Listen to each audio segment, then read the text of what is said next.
Perkenalkan, nama saya Muhammad Ingat Zulfikri dari Prodi KPI. Saya izin mengerjakan tugas dakwah Islam untuk UAS. Baik, Assalamualaikum warahmatullahi wabarakatuh. Mari kita panjatkan puji syukur terlebih dahulu kepada Allah Subhanahu wa Ta'ala karena atas berkat dan kebaikannya kita semua masih dapat bertemu hari ini, khususnya dalam acara spesial yaitu memperingati Maulid Nabi Muhammad SAW. Salawat serta salam kita curahkan kepada junjungan Nabi Muhammad SAW beserta para keluarga, rekan, juga sahabat-sahabatnya. Nabi Muhammad adalah penuntun seluruh umat muslim dari zaman kegelapan menuju zaman terang. Dalam rangka memperingati Maulid Nabi, izinkan saya untuk menyampaikan sepatah atau dua patah kata. Saya ingin menyampaikan mengenai sosok manusia mulia sealam dunia ini. Tentunya setiap umat muslim mengetahui bahwa Nabi Muhammad mendapatkan julukan Al-Amin, yang artinya dapat dipercaya, sebuah gelar mulia untuk menunjukkan diakuinya kejujuran beliau oleh masyarakat saat itu. Jujur merupakan nilai yang harus dijunjung oleh seluruh masyarakat. Kejujuran dimulai dari kesadaran diri sendiri dan harus dilatih sejak dini.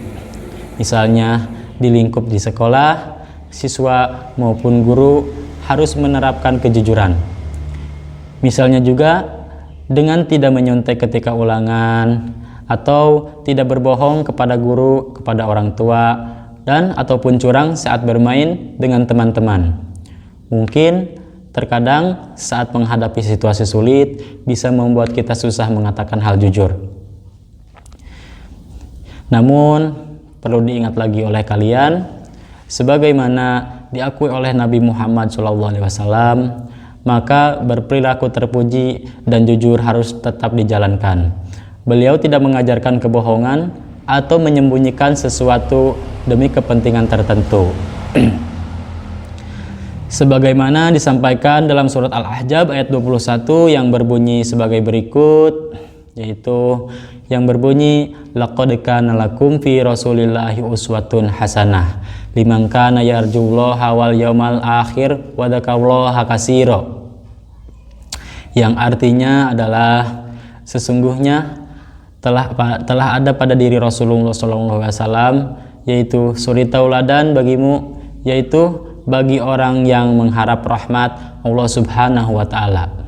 Dan kedatangan hari kiamat, dia banyak menyebut Allah. Tentunya mendapatkan gelar Al-Amin menjadi sanjungan tersendiri bagi orang muslim. Amalan kejujuran Nabi Muhammad merupakan salah satu dari akhlak mulia yang lainnya harus kita tiru. Semoga kita semua mampu mengamalkannya. Saat ini kita sedang berada di bulan Rabiul Awal, yang di Indonesia lebih sering disebut sebagai bulan Maulid Nabi. Disebut demikian memang karena dalam bulan ini terjadi sebuah kejadian agung, yakni kelahiran Nabi Muhammad SAW, sosok yang paling mulia di dunia. Sosok kita diperintahkan untuk senantiasa bersolawat untuk meraih syafaatnya. Bukan hanya kita saja yang bersolawat, tetapi malaikat dan Allah Subhanahu wa Ta'ala pun bersolawat kepada beliau. Hal ini termasuk dalam Al-Quran surat Al-Ahzab ayat 56 yang berbunyi, innallaha wa malaikatu yusholluna 'alan nabi ya ayyuhalladzina amanu shollu 'alaihi wa taslima. Yang artinya sesungguhnya Allah dan para malaikatnya bersolawat untuk Nabi. Wahai orang-orang yang beriman, bersolawatlah kamu untuk Nabi Muhammad dan ucapkanlah salam dengan penuh penghormatan kepadanya. Kehadiran Nabi Muhammad SAW ke dunia ini membawa sebuah misi penting, diantaranya adalah memperbaiki akhlak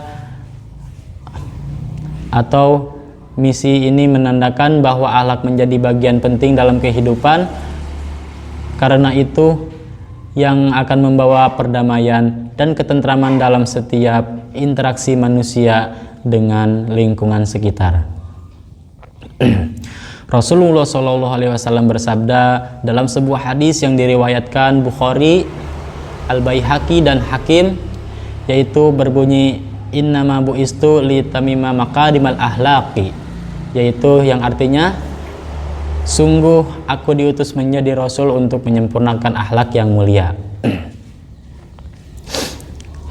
Akhlak menjadi bagian utama dalam bangunan kepribadian seorang muslim, sehingga para ulama menyebutnya bahwa al-adabu fawqal ilmi, bahwa adab, tata krama, akhlak di atas ilmu, yang dalam artian harus didahulukan atau untuk dimasukkan dalam diri setiap muslim.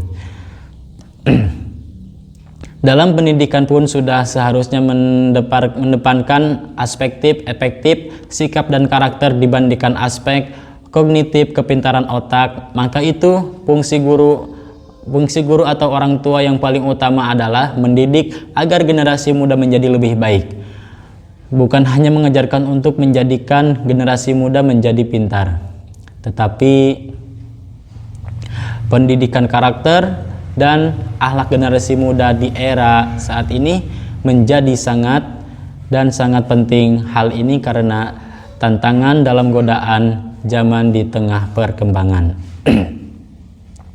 Semakin menjadi-jadi akibat perkembangan teknologi dan informasi saat ini, ancaman terhadap degradasi atau moral sangat terlihat di depan mata. Kita lihat bagaimana saat ini akhlak para pemuda sudah mulai tereduksi akibat gaya hidup digital di zaman-zaman modern.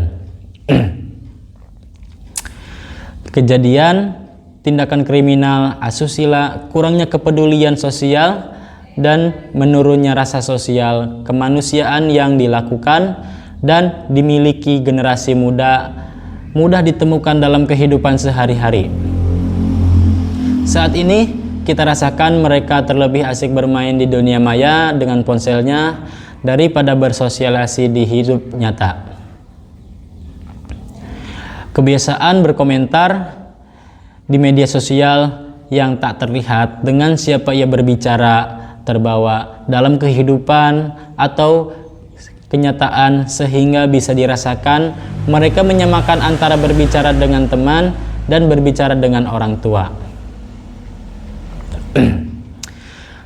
Gampangnya berkomunikasi, berinteraksi, dan mencari informasi juga sedikit demi sedikit menjadikan para generasi muda untuk menggampangkan berbagai hal. Ini berdampak kepada sikap malas dan mudah menyerah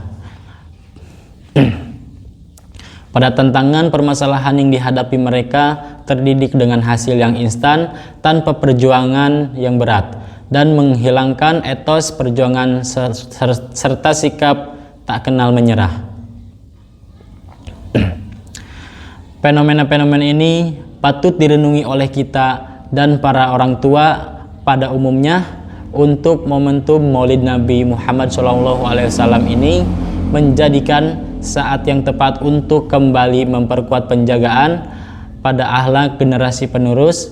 Perlu dipantau aktivitas mereka saat memegang handphone agar akhlak bisa benar-benar terjaga.